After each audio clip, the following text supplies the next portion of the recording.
Today I'm going to be showing you guys how you can take a simple boring guitar loop like this, and using this one simple technique you can make a trap beat that sounds like this.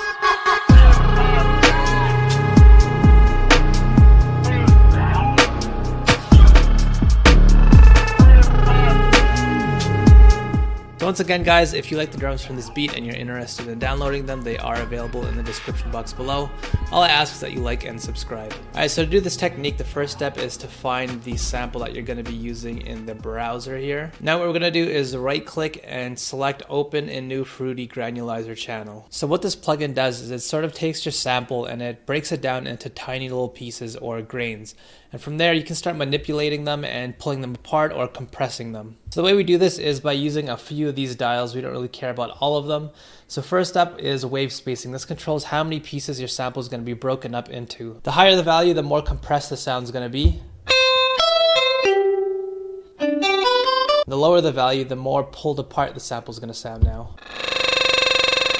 And you can hear it's a little bit different than just normal stretching. It sort of breaks everything down to small pieces and just pulls it all apart. The grain spacing dial controls how much space there's going to be in between each of the grains. So the higher the value, the more space there's going to be. And the lower the value, the less space there's going to be.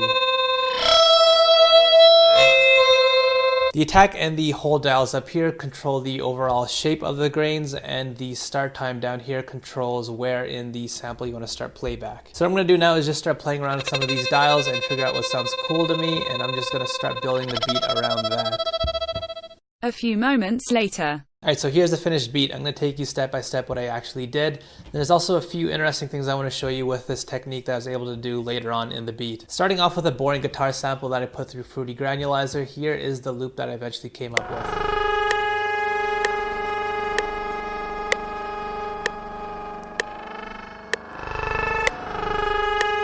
So all I really did was I just played with the wave spacing and the start time and picked this one strum and just stretched it out to make a 1-bar loop. After that, what I did was I made this drum loop, again, which you can download in the description box below.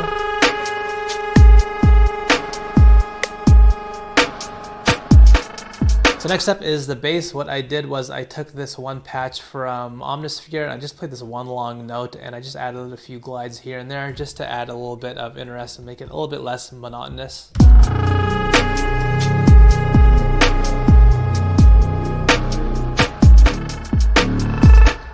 And at the end of each second bar, I added this little variation here, and I did the exact same thing with the 808. Later on in the beat, I added this piano here just to add another layer in the second half of the verse.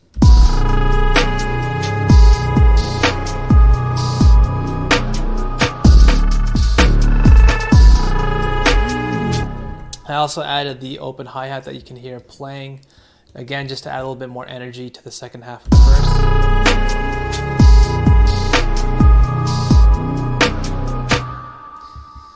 And after that, I just added these wacky ad-libs on top, just again to put some more character into the beat, make it a little bit more interesting. So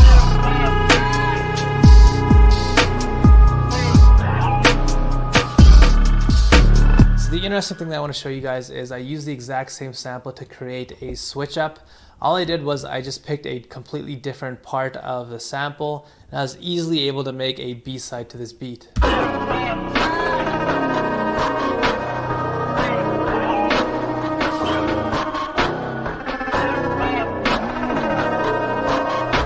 So that's what I really like about this technique. It just allows you to turn one dial and all of a sudden you have a completely different part of the beat that you can use for a B-side or a bridge or whatever you want. And another interesting thing is that I was able to create this sort of transition effect using the exact same sample. Once again, I just manipulated some of the dials and I created this riser sound here. Again, using the exact same sample, I just changed the start time here, changed a little bit of the wave spacing and grain spacing, and there you go. I have a cool transition effect that I can use. And that's why I really love this technique. It just allows you to take a boring, simple sample, do so many different things to it, and make it just far more interesting to make an entire beat out of just one boring guitar loop. And that's it for today, guys. If you liked the video, please do like and subscribe. Leave a comment down below. Let me know what you guys thought. And again, if you want to download the drum kit, it is available for free in the description box below. See you guys next Tuesday.